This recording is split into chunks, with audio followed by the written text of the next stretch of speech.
You're always driving, always old cars. I'm in fantastic condition. Yes. Welcome back to the Mitch Drive channel. Today we're having a very special Mitch Drive episode. It is Sunday Fun Day, and we are about to go for a ride with Mr. Seth Temple, Ford man, Mustang extraordinaire.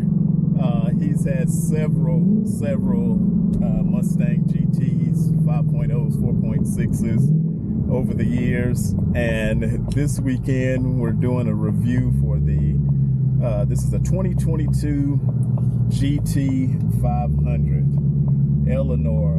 Eleanor's great grandson, maybe. I don't know how many generations of Mustang are between this and the original Gt500 Eleanor, you know, the car from Gone in 60 Seconds, which is just my favorite.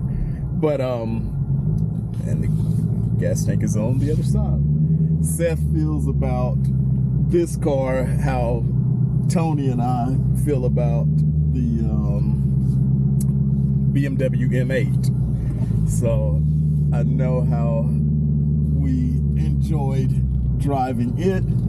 So I am so excited and ready to get Seth behind the wheel of this and see his thoughts on it and make another video for you guys. So stay tuned. We're gonna have some great Sunday Fun Day content coming up in the Gt500. I wanted specifically you to try it out. Good to see you, man. Good to see you. Okay. So I have the same driver's feel, the same look. Obviously, it's a little bit different screen. I had analog dash. This has a digital dash. Okay. But you can actually change and get different displays. Feel-wise, all there. Steering wheel. Obviously, I've got some more features here. I've got larger paddle shifters. The hood sticks up, but it's a little bit more aggressive looking. But all in all, pretty close to the same. Shifter is definitely different. I'm used to the manual shifter. I do not understand why it's not. Yeah, I get that too, and I thought the same thing. From a function standpoint, this does everything exactly what it's supposed to do.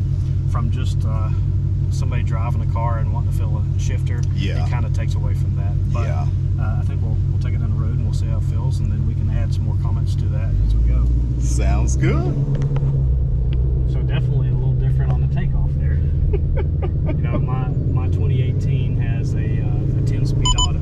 10-speed? Yeah, so 10-speed. So it's obviously it's shifting gears a lot, and they do a lot of skip shifts. So this actually felt kind of like a manual transmission in the sense that you felt the engagement kind of soften and grab. Mm-hmm. The other one is, you know, it's pure auto. It feels just like an auto. Oh, okay. And then obviously when you put it in different drive modes, you get a firm shift, soft shifts. Just depends on what you got set up on. Gotcha. Yep. 10-speed automatic. 10-speed. So this one is a 7-speed. 6 or 7? It's 7. Yeah. Okay. Yeah, DCT.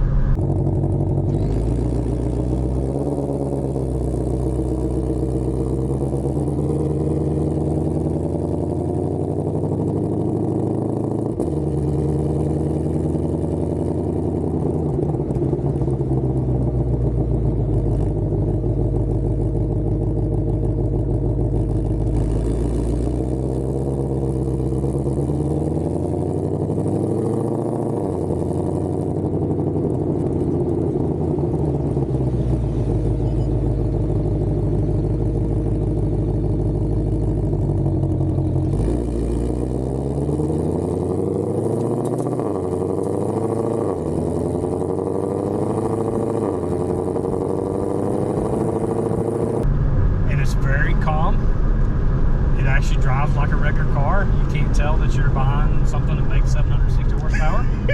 So quite crazy. It feels like a normal, easy, drivable car. Quite impressive. Now, so the 10-speed is not DCT? It's not. It is a true automatic transmission. Okay. It's the same 10-speed that they put in the trucks. and they also put them in the Camaros. Gotcha. So I believe Ford and General Motors got together to develop that transmission. Oh, wow. Yep. And then they got their own flavor. You know, I'm sure they've maybe tweaked it a little bit for the truck versus the Mustang versus the Camaro, but the core of it's the same. Good deal. Ease up on some traffic here. Listen to that sound. That is what I just cannot get over. All right, I'm gonna do a quick bump right here to see what she's got.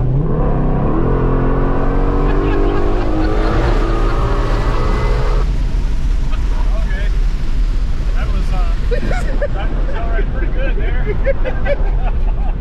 We hit a bump. There was a transition. Yeah, on the up to highway, and you revved up on us a little bit there. So road traction at what, 90 something miles an hour. Yeah. Nice. I can tell that you got the experience with it though. Oh, like, yeah. I don't have too much fear. I mean, when you're in a car that costs this much, you want to be wise. You want to make sure that when you romp in it, you're either straight, you're not in a curve, or if you're in a curve, you're at higher speeds. Low speed curve typically means that you're going to come out of the curve, unless traction control cuts in. So you've got to kind of have that figured out. And honestly, some of it's get a feel for the car before you start pushing it. Yeah.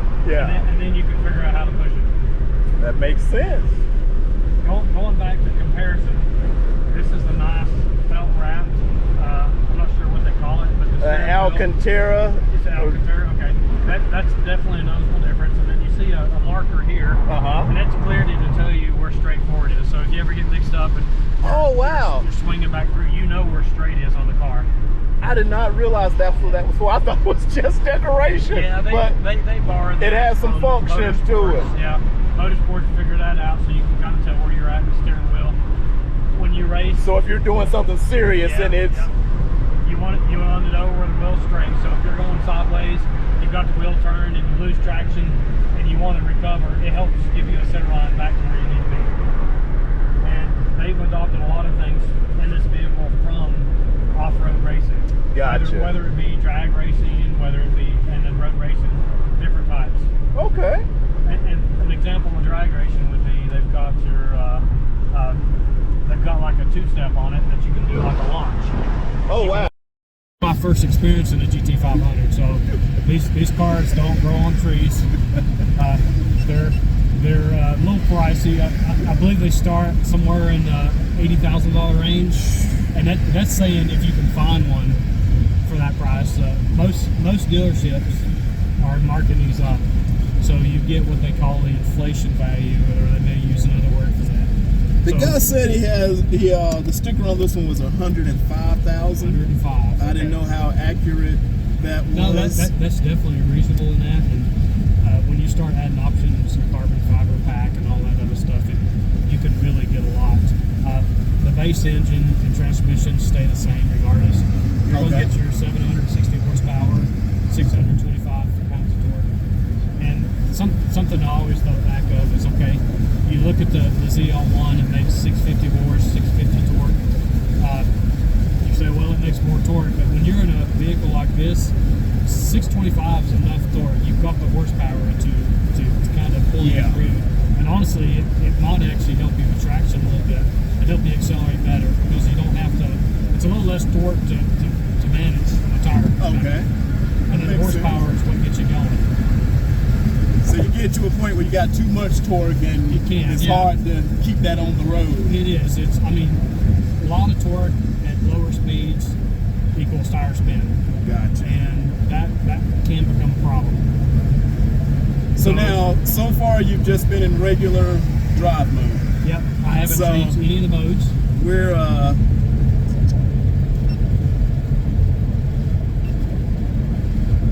We're gonna switch to it's in normal, law mode, sport. Okay, automatically when you go sport mode, you get a completely different instrument cluster. So now you get your tach and your speedometer, and I'm paying attention to the instrument cluster, not the road, but it's a completely different driving experience. Another thing that you'll notice is the throttle is much more sensitive in sport mode, and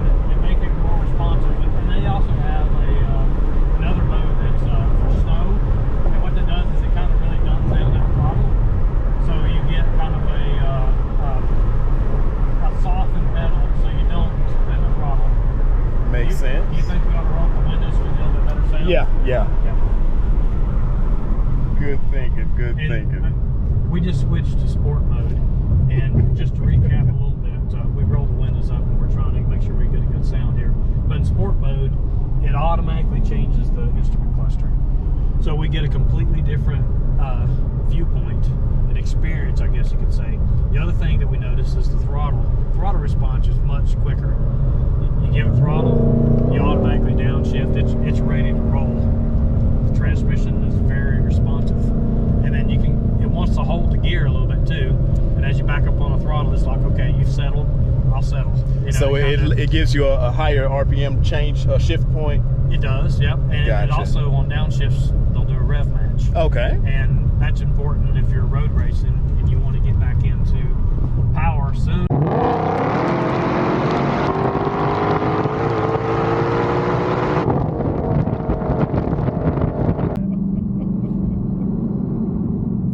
So I think next time we're going to find a little spot here and we're going to go to drag strip mode.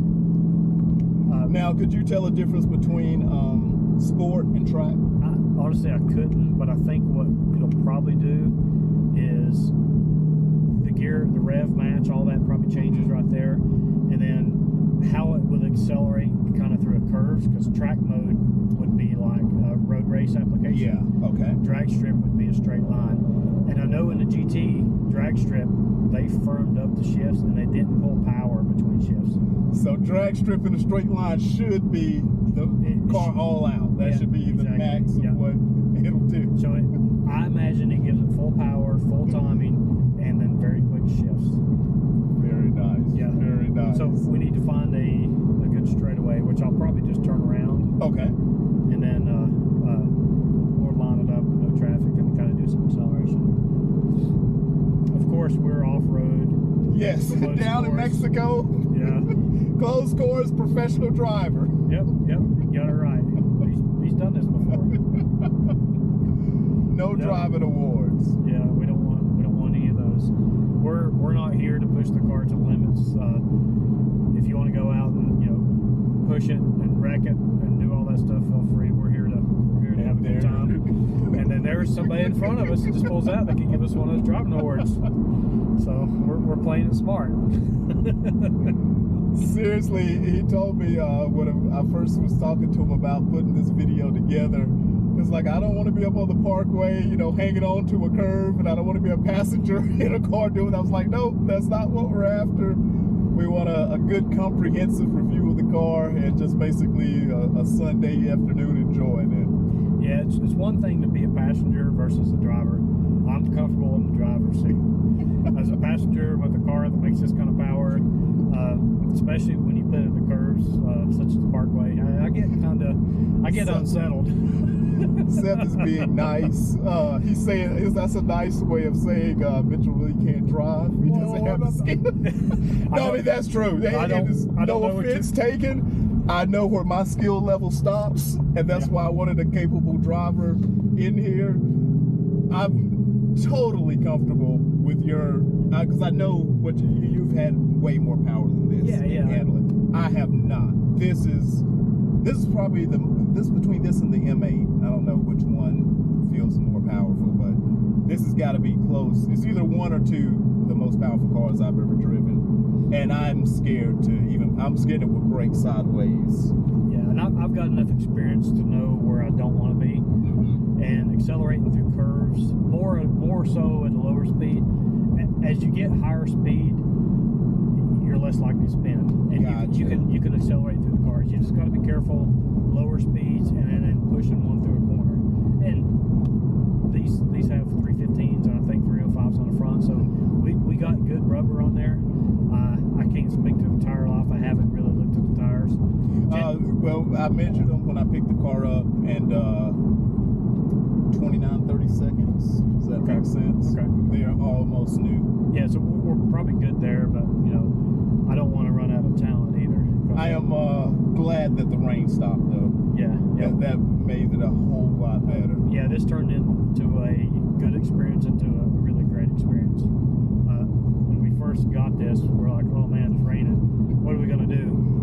And cleaned up. It's very beautiful here. Everything's nice and dry. The sun's coming back out. It's a little cloudy, but yeah, it's great, definitely great. So I'm just coming down the road here, and I'm gonna just find a quick place to accelerate in drag strip mode. And we're cruising top gear, 7th gear, like we talked about, 7-speed, okay. DCT, twin clutch. Now did we go back to, we in drag? Yeah, I'm in drag strip mode, yes. Unless it changed itself. No, I see it right up there on the thing. Okay. And I believe the drag strip mode is really power management and how quickly it shifts is what it's going to give you. Now, obviously, if you want to try to launch it on a rev limiter and do all that other stuff. Now, it's that'll be something we can try too. It says it has launch control, but I looked on YouTube to try to find as much as I could on it, but I ran out of time figuring out everything. But yeah, we can do that, and it will take just a little bit of time to kind of work our way through it. And I'm sure there's like a series of things you've got to set up to. Yeah.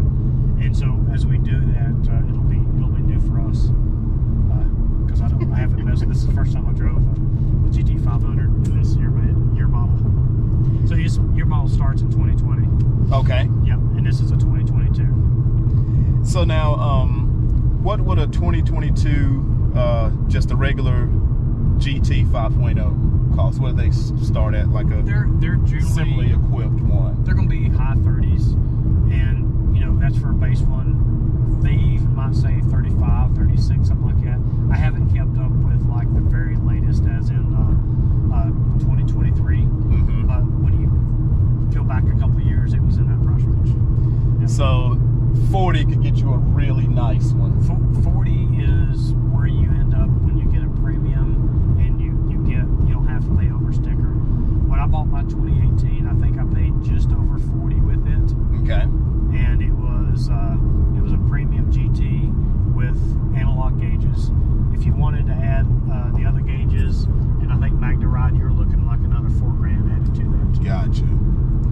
So then, the eventual question when at the end of the ride, what we're trying to figure out is this worth 2 of your 2018s? And I can tell you, if you know nothing about cars and you just want to have fun, this is the car to buy if you got the money. All right, so here we are. We're at 14, 15 miles an hour, and we'll hit it.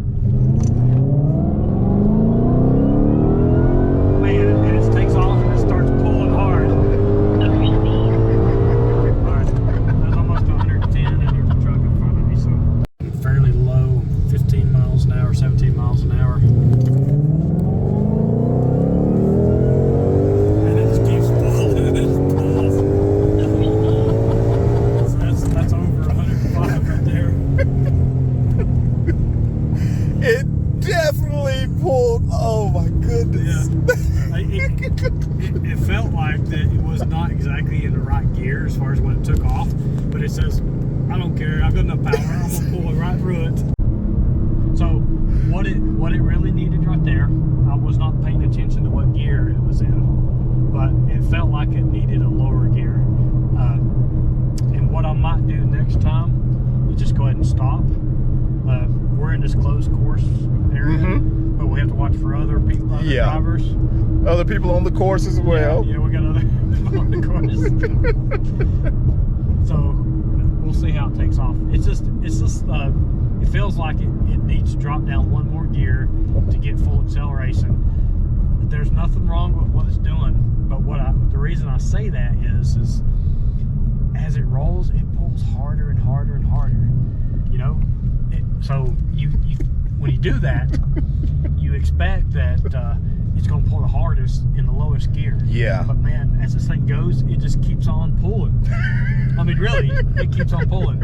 I had a friend with I think it was a 2008 Gt500 with a big Whipple supercharger on it. He made 800-something horsepower, and honest to God, this car would out accelerate that car.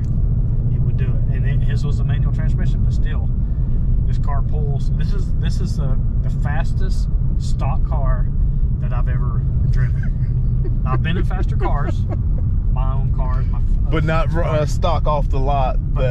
Yeah, knock off the lot. Now, I have a friend that's got an Audi with a turbo on it, RS4. Ziegler. Yes, and Eric, I'm sorry. I'm sorry. Now, we This thing pulls harder.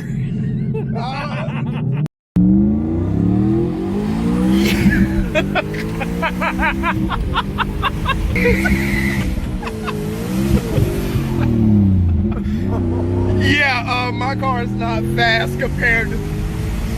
Holy shit! Oh my God! Man, I've forgotten what 600 horsepower is like. Wow, this is probably the fastest thing I've been in. That's awesome. I'm glad. Oh my goodness.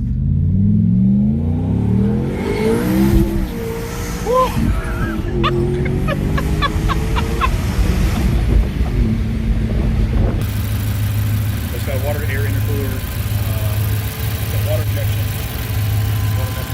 He's not done. You serious? You think this outpulls Sigma's car? I think it does. Now, Eric, when he brought his car over, he didn't have everything done. He doesn't have any boosters on it, but this thing just keeps on pulling. And I also gave Eric the same rules. I'm like, we can go 0 to 80 or whatever as fast as you want to, but I don't want to be driving, you know, 100, 120, 140. Yeah, yeah. And we want to survive. yeah, we don't be scared for life. Acceleration is good, but and I'm giving my honest opinion. I feel like this pulls harder than his car, and maybe it's because of the transmission and there's no in and out of the throttle. But I'm telling you, when this car accelerates, it just keeps pulling, and the faster you go, so Eric, I want you to make a note. I'm going to go back and see the day, because the timeline matters. When you gave me the ride in your car, was that before or after what the day that Seth is talking about? Because I don't know what he had done to it at the time, but that would have been somewhere around 2020, 2021. Right. And okay. I think he had just hooked up the e-boosters. Okay, so I haven't rode in with the e-boosters, so I can't speak to that. So what was your thought between the two? I code named it an M8 killer, because the M8 was the most powerful thing I had ridden in until that time. Okay. And it had the same put me back in the seat that I felt in the M8 competition. But that was an automatic transmission and he was shifting gears. Yeah. So that compared to this, that's why I think he might have a little edge over it. Okay. But also with you driving, so it didn't feel like this when I was driving. Like I couldn't make it pick up. Well, you didn't go they're from close. You didn't start from a slow roll either. That's a good point. Yeah. See, I didn't know that it made sense to do that. Okay. Now, first of all, if Eric sees this video, I am not trying to bash you, Eric. You've done a great job. You've done great craftsmanship. You've been very thorough. Unquestionably, yeah. You've been more thorough than about anybody I know doing a car, and I respect that. I'm just, kind of giving you what my gut feel. And again, if you have e-boosters on it, it's going to be a different story because your torque numbers are going to be there. And with the supercharger, obviously the torque is here already as soon as you hit it. So speak to the difference between supercharging and turbocharging. Okay, so supercharging is, you got a couple different ways. You have one, and I use the term root style, but it is a gear driven, like a positive displacement supercharger. Okay. And positive displacement is every revolution you get a certain number of displacement. Now they do have like a Lycombe, and if I'm saying that right, supercharger that actually compresses air. That is even better than that. But if you rotate it, you get power. You have a centrifugal supercharger, which has a compressor on it, and it's stepped up through gears, so you drive it off the crankshaft, so it uses parasitic loss just like a root style or a Lycombe supercharger, and it spins a compressor. What it typically lacks is the centrifugal lacks bottom end torque in comparison to what I say a root style. Okay. Because the root style makes pressure immediately as long as RPMs are there. Supercharger, the centrifugal has to have more RPM, so it's more of a top end top. You can change it, you can pull it different, but you're generally going to sacrifice some low. If you want low end torque, you're going to sacrifice some horsepower, or you're going to probably limit the life on your blower. Gotcha. On your supercharger. So a turbo, it's a exhaust energy from your exhaust manifold in most cases, and that's heat, that's pressure, and that's pulse energy. That drives a turbine wheel. That turbine wheel is connected to a shaft through a bearing system, and then it's connected to a compressor. And it's similar to a compressor that's used in a centrifugal supercharger, but it's made to spin much faster, and it's made to make much more boost, and they're much more efficient typically than what you would see in a supercharger. A supercharger has to spin less RPMs, and it also has to be able to create like a lot of flow for a given RPM. Where turbos, they're honestly they do all of those. They do lower flows, lower pressure ratios, higher pressure ratios, higher boost. It all depends on what the impeller design is, your compressor wheel design. But the biggest difference is a turbo runs off exhaust energy that's wasted, that otherwise it just goes through your tailpipes and out to atmosphere. A supercharger takes power from the crankshaft to drive it. So an advantage of the supercharger, like a ridge style is you get power pretty much instantly. Because it's always spinning as long the motor is on. It's turning. Exactly. So as long as that motor's turning, you can make boost with it. A turbo has to have exhaust energy to drive. Exhaust energy exists when you're cruising around, but it exists more when you put it under load. And then it starts building boost, and then as you put more boost in the engine, it makes more exhaust energy. That exhaust energy makes more boost, and it compounds really quickly, and you get a really fun acceleration off of it, because it's like exponentially power adds. It just keeps pulling you back, keeps going more. Yeah, where supercharger's like, it gives you your torque really quickly. So pros and cons. If you look at it for displacement, equal size, inlet value, like on a centrifugal compressor versus a turbo, your turbo is going to make much more power. So if you look at, if you pay attention to the class rules, in pretty much every case that runs superchargers, the supercharger is way bigger than the turbo. Gotcha. And the other thing about a turbo is it's more efficient. It doesn't take that parasitic loss. So if you're driving a supercharger, it may take 150 horsepower to drive that supercharger. Well, that's 150 horsepower that you don't get because it's driving the power. Where a turbo, it does take some pumping losses out because it restricts your exhaust a little bit, but it's nothing in comparison. So, since it's coming off of the exhaust, that's the main difference in the sound quality for the exhaust note, which is what I care about. But yeah. For strictly performance, then you're always going to be better with the turbocharger in theory. In size for size, it is. And some of it may depend on what you're doing with it and all that. You can argue both facts. And turbocharging, you have to size right. So if you want something that's torquey that responds for road racing, you need to make sure you size it with a smaller A/R, maybe a smaller turbo. If you want big power, you can put a bigger A/R, a bigger turbo, and do drag racing where you can launch at whatever boost you want to launch. So it's both of them can be adjusted and tweaked and all that. But my personal opinion, turbocharging is the way to go. And obviously, I kind of know a little bit about turbos. But yeah. Well, so the way I know, Seth, that most of this crowd is, I had a roommate, Trip Brooks. Hey, Trip, he'll definitely see this too. And he worked at Borg Warner at the time, and I met his friends from Borg Warner, and then I actually worked out there for 2 summers in the tech center getting to blow things up. I had no idea what I was doing, but it was probably the most fun job I've ever had. So these guys actually know what they're doing and know the engines and the cars and stuff in and out.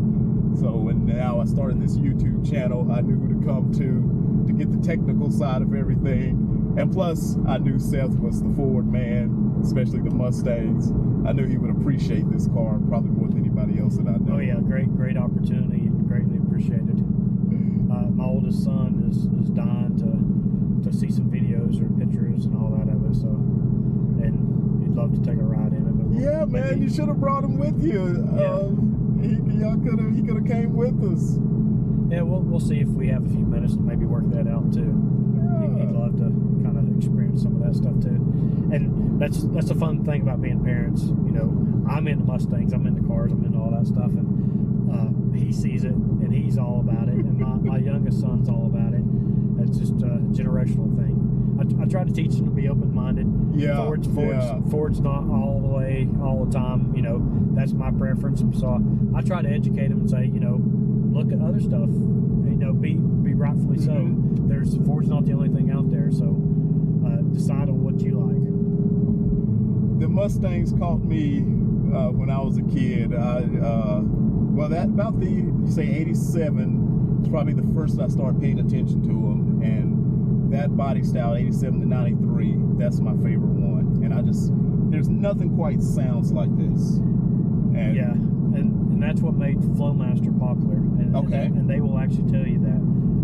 You can watch some of their YouTube videos, and they tell you that the Fox Body Mustang put them relevant to the muffler world, gotcha. lack of a better word. And it made them tons of money. And any V8 with a Flowmaster on it definitely has a sweet note. This thing, you know, it's factory from Ford, and same way my 2018 GT, they have a great sound. It used to be whenever you bought a new vehicle, they always kind of kept it quiet. But as of recent, you know, you've got, you know, Ford, General Motors, and Dodge all competing with each other, and performance has increased, the sound has increased. You know, it's a different game than what it used to be. Yeah. And then they have the quiet mode, so like if you are in a situation and you don't want it just to be sounding good as it can.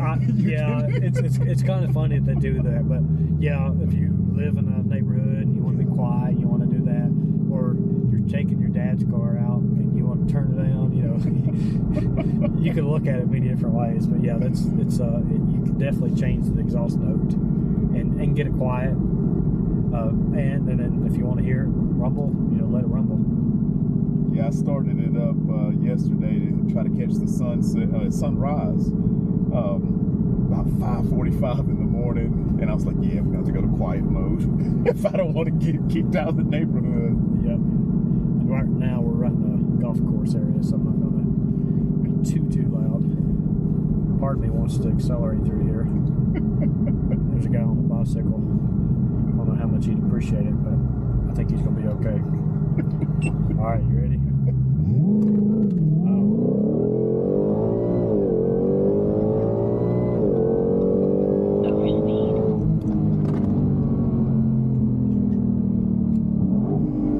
Okay, so it may have Ziegler. I don't want it to. If this was all-wheel drive, it definitely would. But that felt equal, if not more, than the torque that I felt in his. Yeah, that was from a stop. It spun the tires. It quickly recovered. Yeah, and it didn't feel like it was. It spun, but it didn't feel like it was going, you know, either way. It just lost traction in the direction. It didn't feel like it was losing control. Well, yeah, and the way I interpret it is the traction control took over. It started spinning tires. Traction control's like, okay, I'm spinning tires. Let's manage this. It managed it very well, and it took off really nice. So go back to your 2014 Gt500 with manual transmission and a 16-year-old kid. There is no way in the world that he could manage that kind of power off the line. And then take this, that 2016 or a 16-year-old kid, get in this. And the computers do it. Yeah, it's going to accelerate and it's going to put down a good time. And I truly think Ford did that to make their cars look better. Because I'm sitting there cringing watching some little kid drive a car and get outrun by something that shouldn't get outrun. I'm like, come on now, come on. You know, I'm a Ford guy, right? So now, in 2020 or this generation, is there any manual transmission offered at all? Nope. Historically, prior to this generation, every GT or every Cobra, I was going to say GT500, but it includes regular Cobras. Every Cobra that Ford produced was manual transmission only. Oh, only manual? Only, yes. Oh, wow, okay. So if you got a 03, 04 Cobra, or, you know, we need the 2007 through 2014, you only got a manual transmission. Gotcha. And they were typically 6 speeds. The 93 Cobra was a 5-speed, but it was only manual transmission. Oh, wow. So now, what's the difference between the Cobra and Shelby Gt500 or 500? It's really the partnership with Carroll Shelby. Okay. They had Cobra back in the day, and they didn't introduce it until Shelby until 2007 when they launched that particular body style. Gotcha. And then they used Carroll Shelby to help them come up with certain key things that they wanted. And Carroll Shelby has a long history of racing.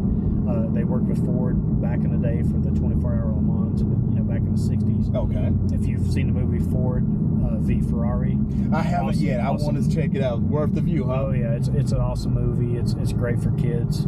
I don't think there's a whole lot of adult content that you have to worry about kids, but it's very inspiring kind of thing. Yeah. And it shows where he raced back in the day and won. I think 24-hour Le Mans, or was close to winning, and how he worked on stuff. And then Ford asked him to help him do what is it? 24-hour Le Mans. Helped him do all that stuff and get the car prepped for it. Gotcha. So and they end up winning. So it's a pretty awesome experience. So now this car is a Shelby Gt500, and everywhere that there would be a Ford emblem, there's the Cobra instead of that. And then of course it says Shelby on the front and the back, or Shelby Gt500 on the front and the back. The only Ford emblems on the car are in the center caps of the wheels so far that I've seen. Well, you just taught me something I didn't know. Well, I didn't know that either until I saw this car, and I was like, well, every other one I've seen had a Ford badge on the trunk and in the front, but this specific one, or I guess these from 2020, I guess when you say this came out to now, everywhere, like, it would normally be Ford right there too, right? Right, yeah, that makes sense. So now,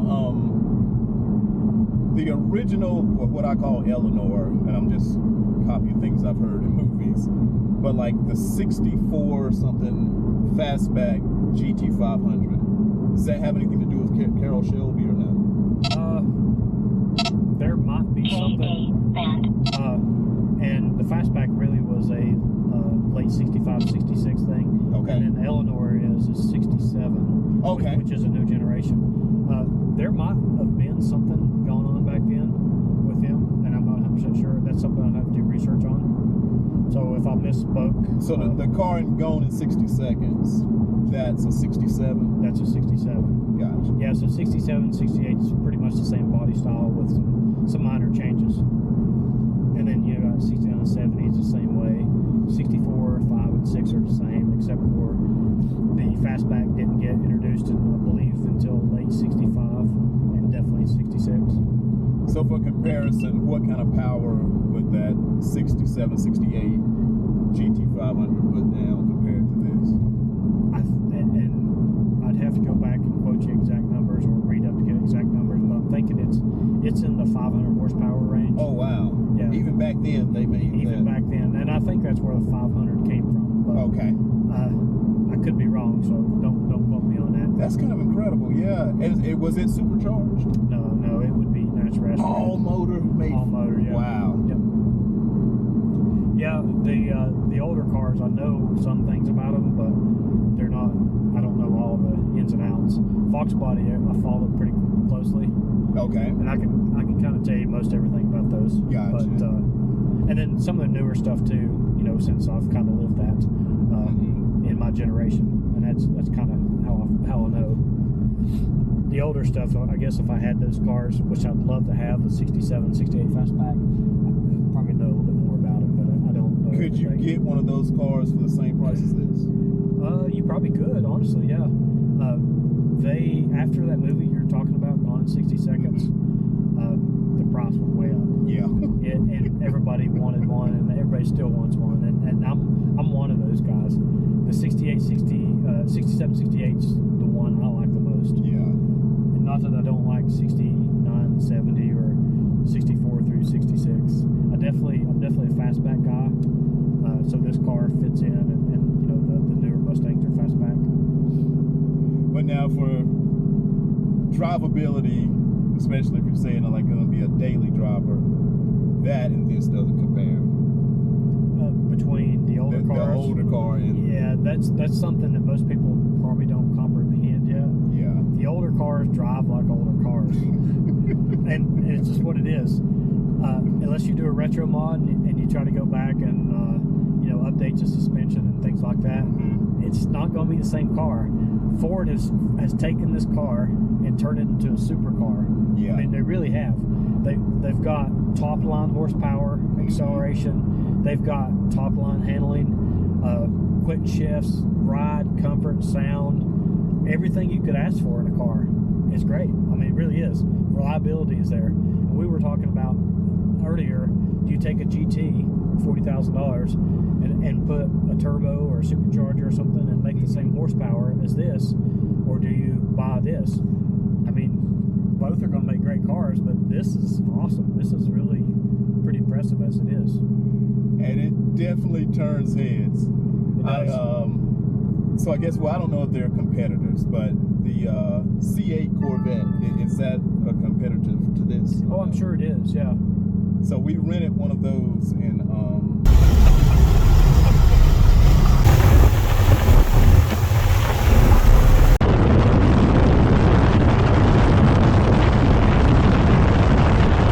T-top. I don't like that this is no convertible option or T-top, like it's just this is what you get. Oh yeah. But other than that, I was not impressed with the interior at all. I thought and the sticker on that was like 120, and we were the first people to ever drive it.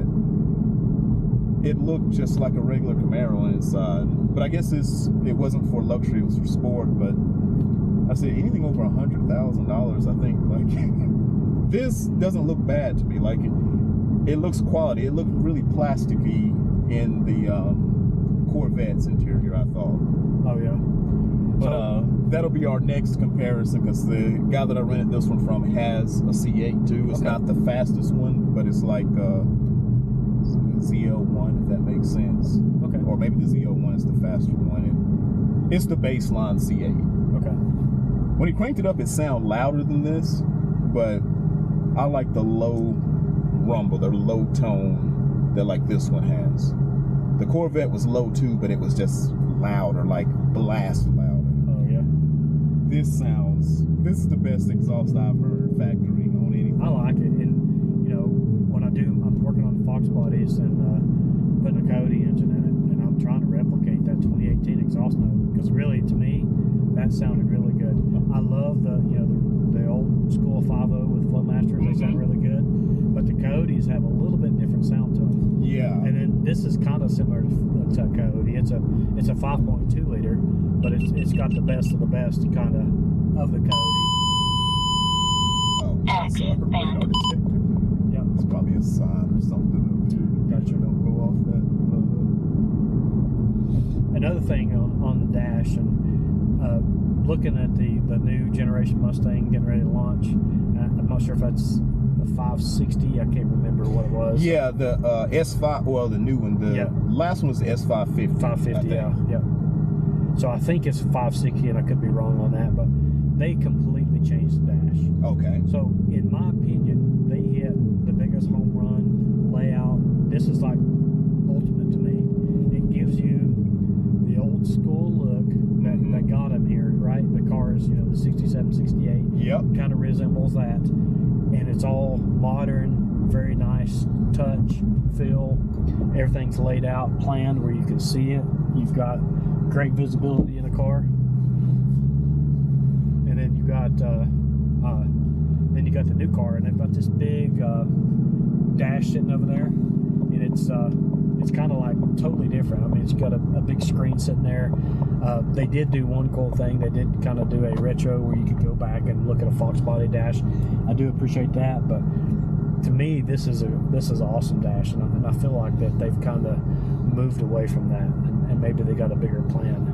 But what do you think about the digital dash instead of analog gauges? I think it's really nice. I mean, it gives you the same tone look, so they start off and kind of tone it down. on both sides, but you've got all kinds of options of changing colors. You can change drive modes, and it gives you a different feel, and it's kind of limitless on whatever they want to throw in there. Yeah, makes sense. Pretty cool. A few things that I don't, or I think it should have at this trim level that I see missing. There's no heads-up display. Oh, something. Yeah. Okay. So, like, well, this is coming from my M4, BMW M4. I've got so used to just being able to keep my eye on the road, know what gear I'm in, and what RPM and my speed. Everything's right there, projected into the. And especially with paddle shifters, I want that so I don't have to look down. I can just keep going. I thought that should have been here, and I really wish they had, even if it was DCT. So in the M4, I have a stalk right here. I can just pop forward, back to drop or raise a gear. And I've reached for it a couple of times and like, oh, it's not there. Yeah, I don't particularly like that. I mean, it doesn't serve its purpose, but it's not. I mean, we're guys. We're used to. Even if I don't have that third pedal, I still wanted, a stalk right here. Yeah. The paddles are fun. Yep. But so the day yesterday when I got up to go look at the sunrise, there were some bears right off the edge of the road. Where Dirk Erber used to live, like up on it's off of Sweet Creek Road. It's called Sunset. But anyway, I was in that neighborhood and it was early, so the bears were there, and so I stopped to take a picture of them. And then, there were some cubs ran out. And anyway, I was trying to get the car in gear so I could move. And I went to reach for that. And I'm like, oh, shoot. And then when I twisted this, it went, I think I was in drive and I was in reverse and it went to neutral. And I'm trying to go for it. It was just where in the other car, confusing, I could just hit it and I'm knowing where I'm going. So, I guess that's something you get used to. My wife's Escape has this in it. So I'm kind of somewhat used to it. And it's okay for a little Escape, but when you're in a car like this, you just, a little something there to represent a shifter would be nice. But it's not the end of the world. I still like the car. The car's still very awesome. Accelerates really hard. I'm impressed with that. And this is me coming into this, and from a GT. I've had other cars that are faster, obviously, but they're not like, as a total package, they're not faster. They were meant for acceleration. Yeah. Straight line acceleration. This is meant to do it all, and I think this is where this probably has advantage. If you look at the Hellcat and that family, those are fast, they accelerate good. The red eye and all that, but they're not going to do well at all through a curve in comparison to this. The Camaro is a different story. The Camaro will handle really well. I think it's it's down a little bit on power, but it's a good track car. So you look at Ford and General Motors, they're doing kind of an all-around car that's capable of doing both. And then Dodge, or I don't know if it's FCA now or Stellantis, I guess technically, that's the latest name for the company. They're more about all-out brute power. And maybe put a smile on your face. Kind of, that's my thought. And they're probably a bunch of car guys that work there, just like us at BorgWarner. There's a ton of us that are car guys, and we all like going fast, so we can appreciate all kinds of different things. So The other thing that I noticed on it, it gets about 10 miles to the gallon. Oh yeah, especially with your foot in the throttle like that. Yeah, I don't know what they rated at. I would hope that you could probably get in the upper teens, maybe 20 on the highway if you're just cruising around. But yeah, if you're doing what we do, or having fun, you're going to be feeling it. It's just simple physics. The more power you make, the more fuel you're going to burn. So now, would that go back to turbo versus supercharger too? Yeah, there's they've gotten smarter with the superchargers, and they can have it bypass the boost at lower RPM, so you're not actually incurring that load. Gotcha. So if you're just dumping some of that, you're pumping the air, but you're not compressing it. Okay. In a sense, so you're letting all that go. It doesn't take as much power to drive it. With a supercharger, you're just cruising around, and if you're not really in the throttle much, you're not really making most boost, and the wastegates in a lot of the modern vehicles stay open, so you're just bypassing that energy, and it's not reducing your pump loss as much. And the way those work is when you get in the throttle, the wastegates close, and and then you can build boost, right? That's you send turbine power to the steering wheel, and you get power from it. With this bypass valve that's on a supercharger, it simply is a vacuum signal and it closes, and then it allows it to build power too. So they've gotten better with it. So then the $100,000 question: do you think that this is good value for $100,000 if you bought it brand new? It definitely is. You can't build it yourself for that. There's no possible way that you could build a car, take a base, some other car. Now you could probably get a GT and modify it and kind of get your way up there and have all kinds of power. At the end of the day, you still have a fast GT, and you probably can't handle quite as good and all that. But it's hard to do it for that kind of money. Yeah. Now, do I have that kind of money? Does most people have that kind of money? Probably not. That's where it comes. Unless you're Eric Ziegler, you can't build it for that kind of money. Yeah. But then you have to count your schooling and experience to get there too. So. Yeah. And his car's close. Like I'm going back and forth thinking which one feels better. But And I'm the same way too. You know, and I kind of said that, but I'm fresh in front of a car accelerating, and I'm like, man, and I'm a driver. I'm driving it too. You know, when you feel it as a passenger, it's so even more. That makes sense. Yeah, but it wants to continue to pull. Yeah, and that's what's impressive to me for a car that's heavy like this. And I think Eric's car's pretty heavy too, but I don't know. That's another question I never understand. Why do they make these cars so heavy now? It's you would think that got the technology. Yeah. Well, I mean, if you want to compete with your competitors, why make a heavier car? Why not start, bringing things a little smaller? Why do you need such a long hood? I mean, you can start looking at all this stuff and try to figure out how to get weight out of it.